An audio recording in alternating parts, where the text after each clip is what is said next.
전 세계에서 한국이 최초로 도입한 제도라고 하는데요. 이렇게 도로에 표시가 떴는데도 불구하고 정지하거나 비켜주지 않으며 무려 최대 20만 원의 과태료가 부과된다는 사실 알고 계셨나요?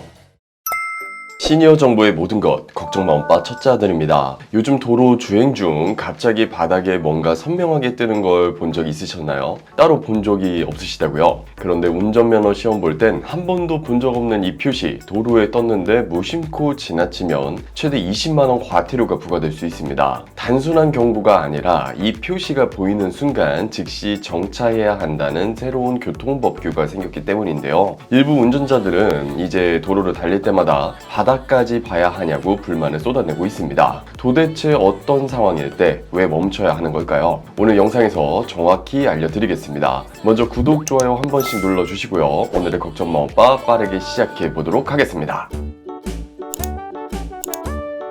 최근 우리나라 도로에 이상한 표시가 뜨기 시작했습니다. 생전 처음 보는 표시가 도로 바닥에 나타나면서 운전자들을 당황하게 만들었는데요. 실제로 해당 내용을 온라인에서 접한 시민들이 SNS나 온라인 커뮤니티에서 이게 뭐예요? 멈춰야 되는 건가요? 갑자기 뜨면 깜짝 놀랄 듯과 같은 의견을 밝혔다고 합니다. 도대체 이 표시 정체가 뭐냐고요? 이 새로운 표시는 로고젝터라는 장치에서 투사되는 것입니다. 여기서 잠깐 로고젝터라는 말 다들 처음 들어보셨을 텐데요. 구급차 아래쪽에 장착된 특수 LED 장치가 도로 위에 밝은 빛으로 경고 문구를 쏘아주는 시스템입니다. 전 세계에서 한국이 최초로 도입한 제도라고 하는데요. 구급차가 긴급 출동 중일 때 자동으로 작동해서 도로 바닥에 구급차 접근 중 양보하세요 등의 문구와 함께 화살표 방향이 선명하게 나타납니다. 이때 주변 차량들은 이 바닥 표시를 보고 지금 구급차가 근처에 있구나 라고 인식하고 즉시 속도를 줄이거나 우측으로 이동해서 길을 터줘야 한다는 거죠. 왜 이런 시스템이 생겼을까요? 기존에는 사이렌이나 경광등만으로 구급차가 접근 중이라는 걸 알렸는데 도심에서는 소음이 너무 커서 사이렌이 잘 안 들리거나 날씨가 나쁠 때는 경광등이 눈에 잘 안 들어오기도 했습니다. 게다가 요즘처럼 차량이 많은 상황에서는 뒤에서 울리는 사이렌이 나를 향한 건지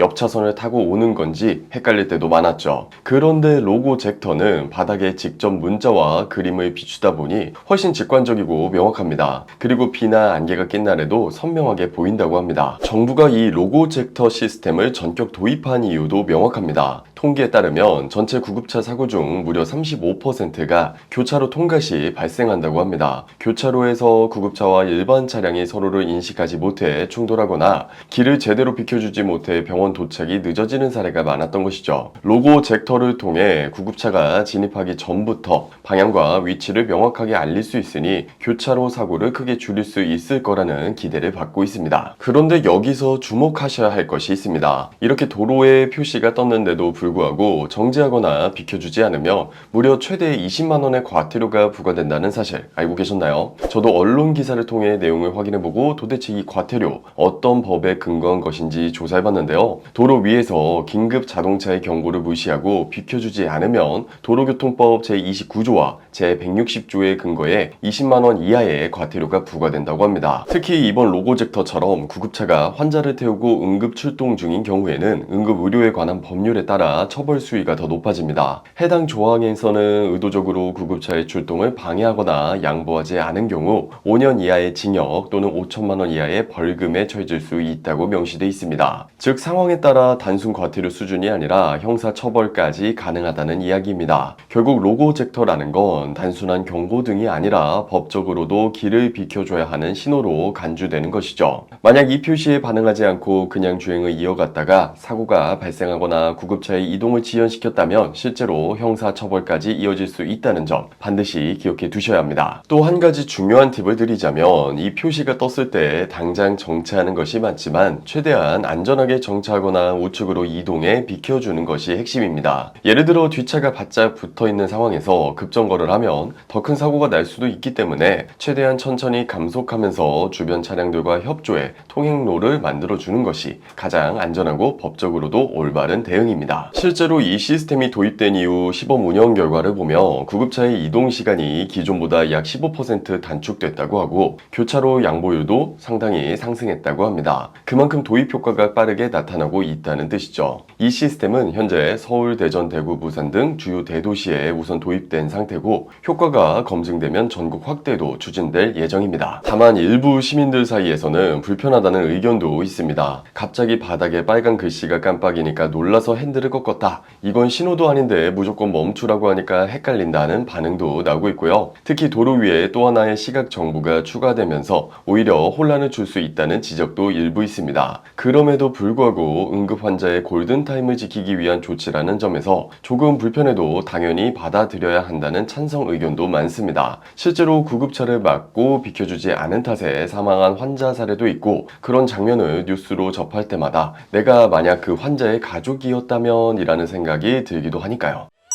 자, 여기서 우리 엄빠님들께 질문 하나 드릴게요. 이런 새로운 시스템 불편하더라도 꼭 필요한 제도일까요? 아니면 도로가 더 혼란스러워질 뿐이라는 생각이 드시나요? 여러분의 소중한 의견 댓글로 꼭 들려주시고요. 오늘 영상이 도움이 되셨다면 구독, 좋아요, 알림 설정까지 부탁드리겠습니다. 그럼 다음에 더 알찬 정보와 함께 다시 찾아뵙도록 하겠습니다. 지금까지 걱정마 엄빠 첫째 아들이었습니다. 감사합니다.